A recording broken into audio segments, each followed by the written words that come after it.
देखो प्रश्न है, ए बी एक रेखाखंड है और पी इसका मध्य बिंदु है।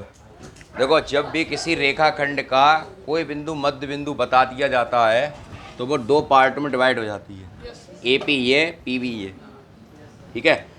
अब इन्होंने बोल दिया कि एक रेखाखंड ए बी है जिसका मध्य बिंदु क्या है, पी है। तो ए पी ये हो गया, पी बी ये हो गया। अब इसमें लिखा है डी और ई रेखाखंड ए बी के एक ओर स्थित हैं। दो बिंदु इस प्रकार हैं कि एंगल बी ए डी बराबर है एंगल ए बी ई के, यानी ये वाला एंगल इसके बराबर है। फिर इसमें लिखा है एंगल ई पी ए और फिर लिखा है डी पी ई पी ए और डी पी बी होना चाहिए, तब बराबर होगा ई पी ए और डी पी बी, क्योंकि यहाँ पे डी पी बी है।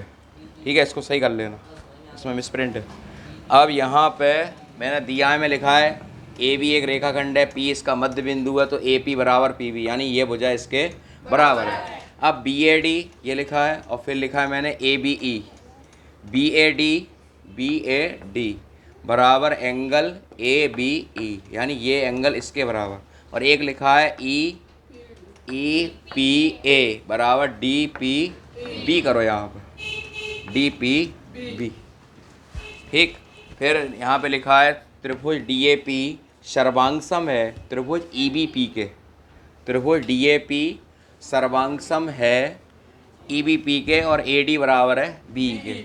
अब यहाँ पे ज़रा देखो, क्वेश्चन सॉल्व करते हैं। इतना नोट कर लिए सभी ने? Yes sir. अब इसको देखो ज़रा, यहाँ लिखा है सॉल्यूशन। यहाँ से क्वेश्चन सॉल्व करते हैं। यहाँ लिखा है एंगल बी ए डी, तो बी ए डी से बात नहीं करेंगे, इससे बात करेंगे नीचे वाले। यहाँ लिखेंगे angle E P A equal to है एंगल डी पी बी। ठीक है, ये है दिया है, कहाँ से लिया है, दिया है E P A D P B. अब इसमें अगर हम इसको जोड़ दें दोनों पक्षों में, या लिखेंगे दोनों पक्षों में ई पी डी को जोड़ने पर, एंगल ई पी डी को जोड़ने पर, जब जोड़ेंगे angle E P A plus angle E P D बराबर angle D P B plus angle E P D. अब इसको ज़रा देखो, ये समझने वाली बात है। ई पी ए ये है आपका ई पी ए, इसमें हमने जोड़ा क्या है, ई पी डी, तो ये बन क्या गया, क्या बन जाएगा, ई पी ये बन जाएगा डी पी ए बन जाएगा। देखो मैंने यहाँ पर ई पी ए और ई पी डी जोड़ दिया, ई पी ए और ई पी डी, तो ये बन गया डी पी ए बराबर। अब इसको ज़रा देख लो, डी पी बी ये लिखा है डी पी बी, इसमें हमने ई पी डी जोड़ दिया तो ये बन गया ई पी बी।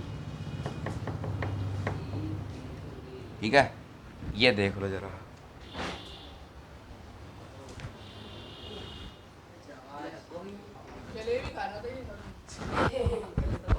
ठीक है।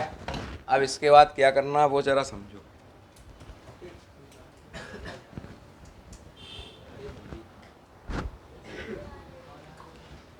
देखो हमें प्रूव करना है, क्या सर्वांगसम बनाना है। और क्या सर्वांगसम बनाना है, त्रिभुज डी ए पी सर्वांगसम है त्रिभुज ई बी पी के। इस पर ज़रा फोकस करो कि ये ट्राइंगल लिखा कहाँ है, त्रिभुज डी ए पी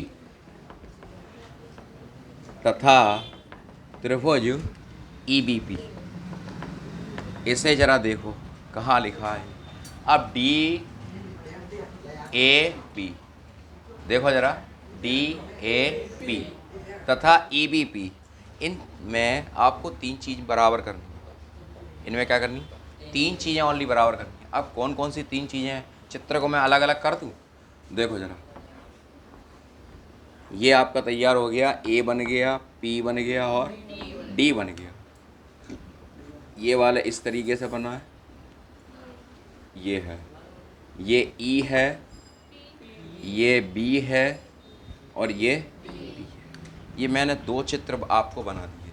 अब इसमें से आप ये देखो कि इन दोनों ट्राइंगल से इक्वल क्या है, इन दोनों ट्राइंगल में इक्वल क्या है जिससे तीन चीज़ें इक्वल हो जाएं।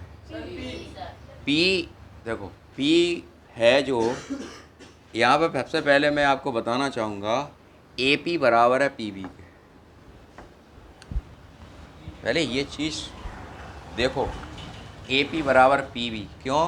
क्योंकि ए बी एक रेखाखंड है जिसका पी मध्य बिंदु है, इस वजह से ए पी बराबर पी बी, पहली बात। ठीक है, हम यहाँ लिख सकते हैं A P equal to P B, ये गिवन है। ठीक है, दूसरी बात, दूसरी चीज़, इस ट्राइंगल के अंदर ये एंगल ए और एंगल बी कैसा है, एंगल ए और एंगल बी कैसा है, बराबर है कि नहीं? देखो यहाँ पे लिखा है एंगल, ये लिखा है एंगल बी ए डी बराबर है ए बी ई के। अब हमने अभी एक और निकाला था, ये बी ए डी, ये ए और बी दोनों एंगल आपस में बराबर हैं। ठीक है, ये दोनों एंगल आपस में बराबर है।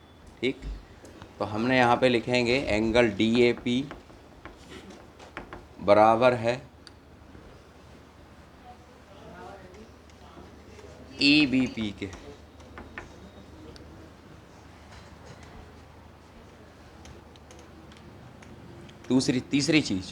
तीसरी चीज़ क्या बराबर है इसके अंदर, एक एंगल हमने देखा था D P A, D P A, D P ए किसके बराबर है, ई पी बी के, ई पी, तो यानी ये वाला एंगल इसके बराबर। तो यहाँ लिखेंगे angle D P A equal to angle E P, तीन चीज़ें बराबर हो गई। तो हम यहाँ लिख सकते हैं त्रिभुज कौन सा होता है, डी ए पी सर्वांशम है त्रिभुज ई पी बी के। ठीक है, जब ये तीन चीज़ें बराबर हो गई तो हम लिख सकते हैं ये भुजा बराबर ये ए डी बराबर, ये प्रूफ हो, नोट करो इससे।